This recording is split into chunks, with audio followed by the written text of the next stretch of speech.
Hi, this is Dr. Stephen Frost going, will anybody ever pay attention to me?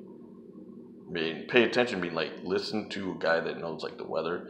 See, when I was in 8th grade, I studied something called monsoons because the monsoons or hurricanes were getting stronger when I was in 1970 because I would pay attention to the weather because that was a thing I studied when I was with Kevin DeBase and we were doing like wind patterns and things like that in Africa because it's all secret that monsoons exist, like in India for a long time.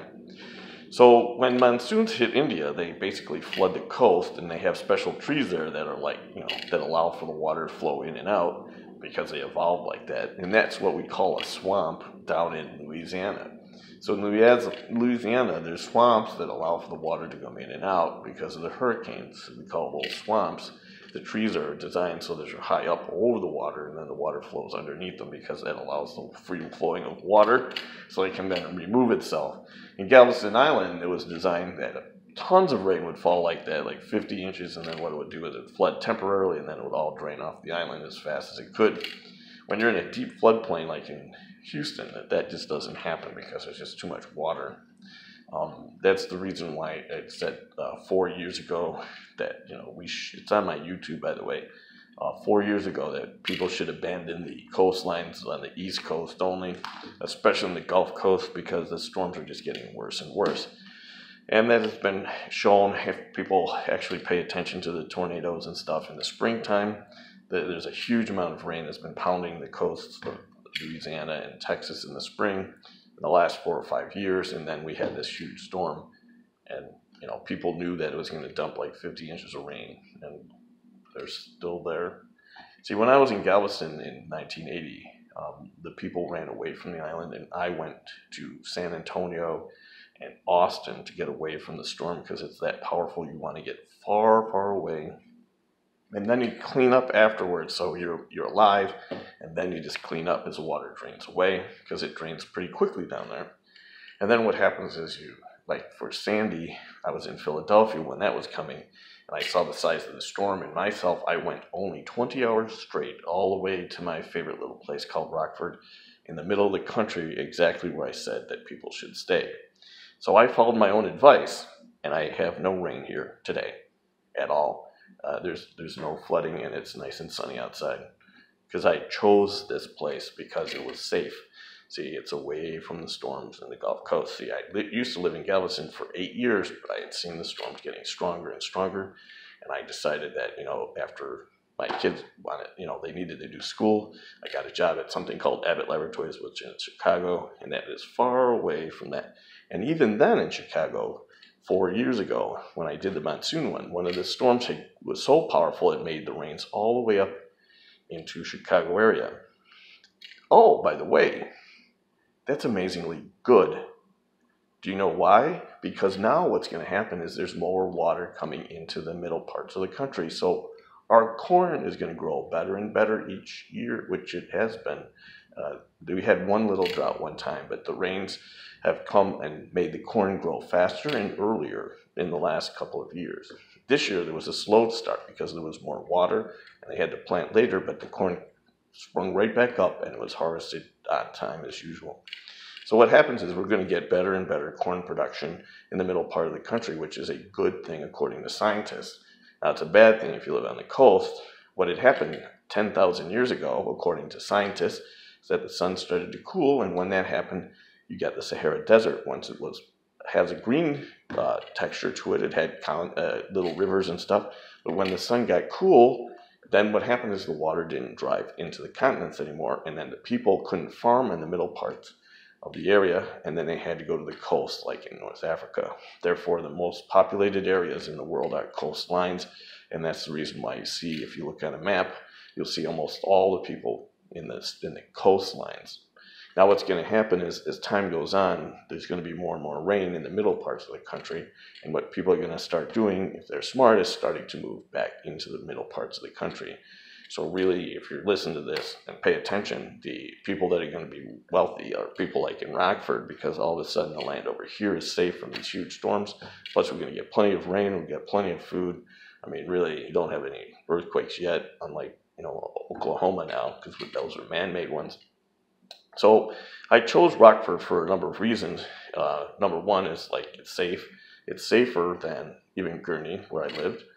And then it's from here, it's about 2 days drive by car in any direction, so I don't have to use no stupid airplane where I was manhandled by a woman, and I didn't appreciate that. So I don't like going on airplanes unless I have to travel around the world. And then I use it. Otherwise, I just take my little car and I drive and I go anywhere I want. I went from Rockford all the way to Boston with my little dog Scooter as I kept driving just like a trucker. So where the truckers go, I go because it's safe, because the truckers are there. There's no one going to harm the truckers. No one's going to harm me. I just park in between them. Then I move on just like any other trucker. See, if you know the rules of the road, don't ever go by yourself if you can help it. Always go with friends called truckers. They may not know you're there, but of course, who's going to mess with a trucker anyway? I mean, I don't. I'm not dumb. I mean, that's why I haven't been in a fight ever, and I'm not abusive either, because I'm smart. I mean, I follow the best rules of the world, meaning peace. Who's going to hit a guy that's peaceful? Now, they may say that I'm not peaceful, but really, a guy that sprays water on bunny rabbits, no, stop spraying the water on bunny rabbits. You're going to kill them with kindness. No, Colleen, no. That's abuse now, is what old Father Gary got that letter. No, please, please. I told the Father Gary that you gotta, by the way, you have to admit that you're married to me now. And so does Father Gary. Whatever, Dad.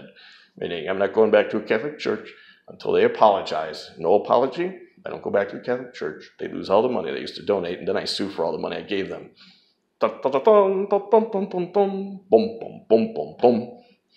That's too long. So please, America, remember, if you're dumb and don't pay attention to me, that's what happened. Then I sue because I can. Meaning, by the way, the Catholic Church said a pledge called a wedding vow is not worthy of being adhered to. That means the pledge according to the flag is not adhered to. That should insult me and all the veterans, because I pledge allegiance to a flag, and they said, oh no, Steve, if you don't have a priest when you pledge allegiance to the flag, it's not valid.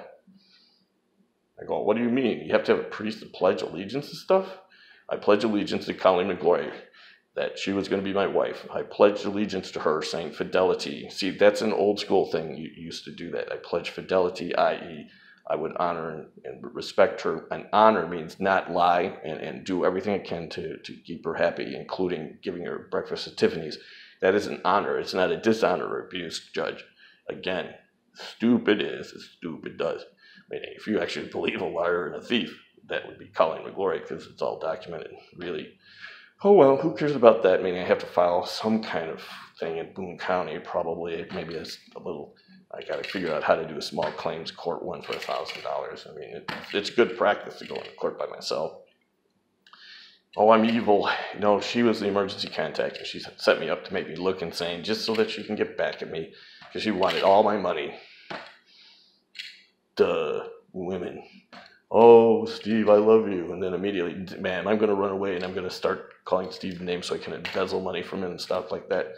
That's what happens when you have money. You get people that are hangers on, like Colleen. Now, she may have another side to that story, but I'm trying to figure out what abuse I gave her. Meaning, I gave her a hickey twice. That's all I did. There's no physical abuse. There's no bruises, no... Hey, I never hurt her. Gee, that's physical abuse now. It's not actually hurting anyone. I can't wait to find out what real physical abuse is. I mean,